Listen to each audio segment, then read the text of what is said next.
Zuber, one rental at a time. This is, of course, your daily financial news for August 11th, Thursday, I think it is, Thursday, August 11th. As you can see, I am not in my normal studio. I'm down at an event in Irvine, California. More on that in a minute. But in order to keep with the 1,000 days in a row, we got to do our daily financial news, even when I'm not in my studio. Just to keep the flow going. So let's get into the news. We got CPI yesterday, which again came in, I think it was 8.5, basically a 0 for the month. We talked about that is what the market has been waiting for. If you go back and look at the playlist from Dan Bird and Taylor from, I forget, Greater Purpose Investment, something like that, they both were talking about how the market was set up, and they were both right. They were absolutely both right. Peak inflation is the talk track of the day. Specifically, Dan Bird talking about how the stock market was set up. And you got to give Dan credit. That's what he does. And he was right. So if you do yourself a favor, go check out his stuff. Once again, it's clear as day that I am a macro guy and Dan's a charts guy. It's just really interesting to have all of these different opinions. So I appreciate everybody coming on as experts and sharing what they do. So again, CPI yesterday, we got PPI today, right? So more good news on the inflation front. PPI last month, just so you remember, 11.1. Today came out at 9.8. 9.8. So again, heading in the right direction.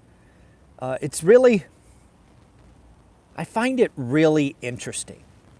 We have leaders across the government, stock market celebrating 8.5. They will undoubtedly celebrate 9.8.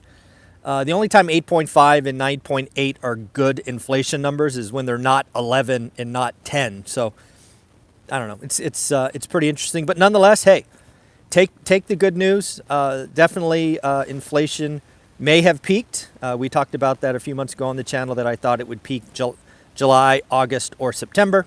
Hopefully, knock on wood, we got it here. Next up, the big question is what is going to go on with the Fed? First and foremost, a hope of a rip the Band-Aid off intermediate emergency Fed rate rise in August.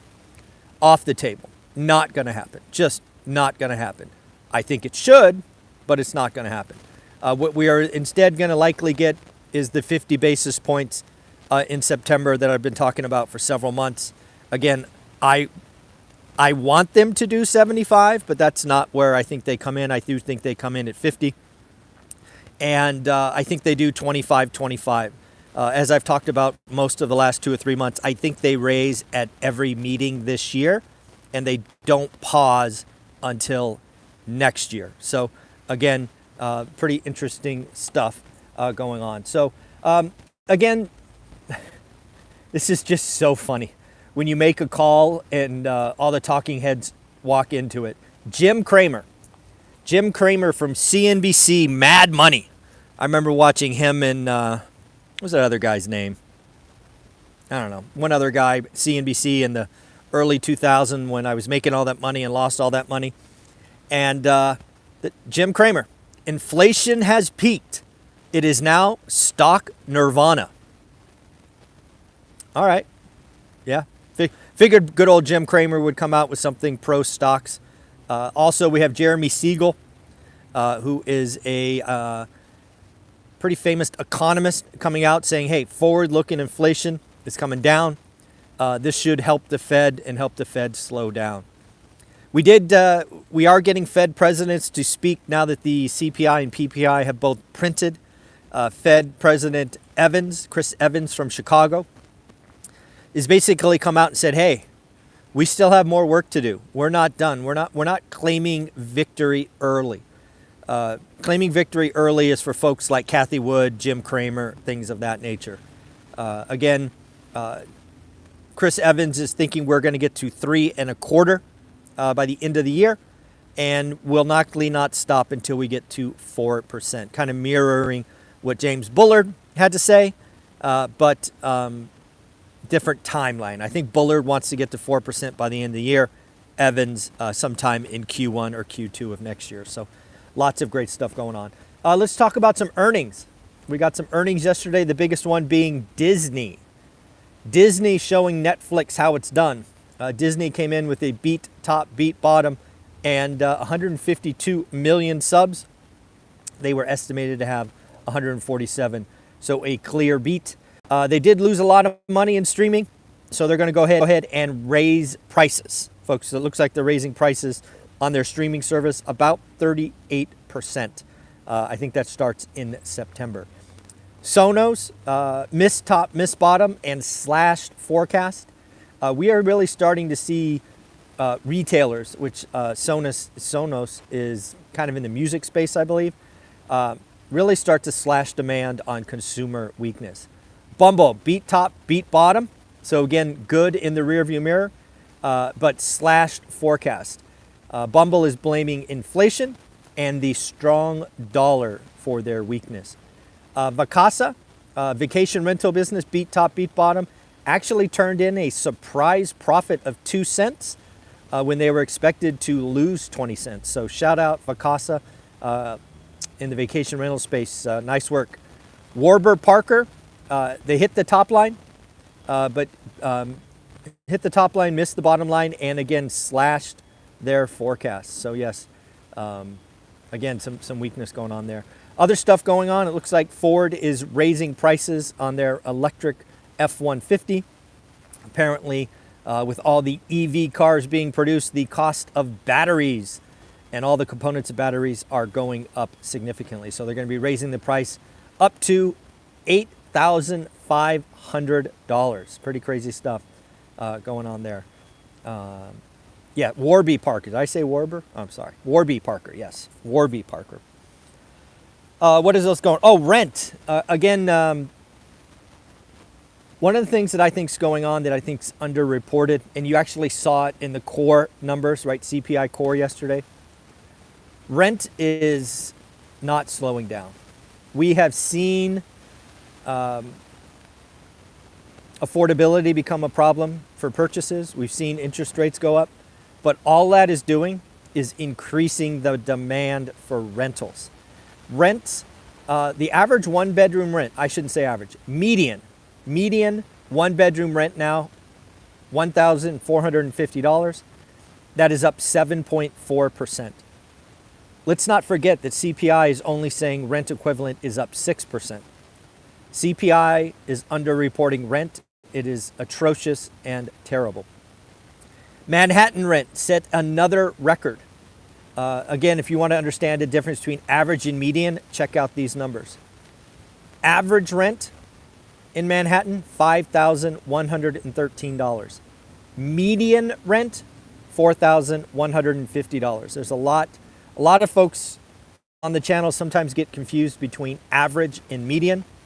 Average is very simple, folks. You add up all the numbers, you divide by the quantity, and median is just the middle number. They are very, very, very different. Yes, and we are talking an electric F-150, Jeffrey. Yes, battery's going up 8,500. Jobless claims, we haven't talked about that in a while. That is a weekly report that comes out on Thursdays. It was up 262,000 new claims in 1 week. We don't really get nervous about jobless claims until it's up 300,000. You know, anything below, certainly below 275 is a relatively healthy market. Don't know if you guys have heard, but there's a investment, I'll call it an investment club for high net worth individuals called the Tiger 21. Tiger 21 is an exclusive club. You can't even get in unless you have 20 million jobs, or I'm sorry, 20 million jobs, 20 million liquid, 20 million liquid. The Tiger 21 boasts 1,200 members and has about $140 billion combined. So Tiger 21 is no joke. What is interesting is they have increased their allocation in stocks and cash.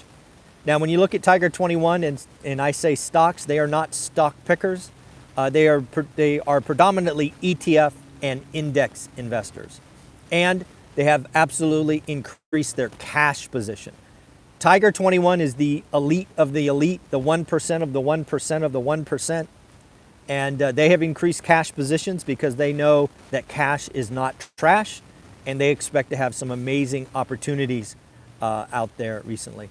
A couple more things to talk about. I don't know if you've seen this, but social media influencers have been paid to push cryptocurrencies. I know you and I are watching different channels. I think a lot of them are pushing FTX and other coins. It looks like some of them are paid up to $100,000 a month to push this or that. I am so thankful that I don't have to accept that money. I would never accept that money. Can you imagine pushing some BS coin that gets rug pulled and all your viewers get hurt? Talk about selling your soul for a couple of dollars. Just not worth it. Terrible, terrible, terrible practice. Some good news for Ukraine, or at least I thought it was good news. McDonald's is looking to reopen stores in Ukraine, specifically in Western Ukraine and the city of Kiev. Hopefully that means, we're on the downside of this and we can just all get along. And then finally, the event I'm at. Yes, folks, this is the event that Thatch Nguyen, I saw somebody posted that earlier. This is the RE hybrid event. I wanted to come to this event. I'm spending thousands of dollars, my own money. I'm not paid to be here. I'm spending my own money to be here because, one, I want to skill up. If you've been watching my channel for any length of time, I have a couple of tools on my tool belt that I've used to build our portfolio. I believe we are heading into a different environment with skills I don't have. Sub to more seller financing, direct to consumer, direct mail, all of that. I want to skill up. That is one thing that I think is important. Number two, I want to get around other amazing investors. There could be upwards of 250 investors here. I want to get in the room, feel the energy, the excitement. We do a lot of stuff here on this YouTube channel, but there's nothing like in-person meet and greets and just being excited. And finally, I also want to hear from other amazing speakers.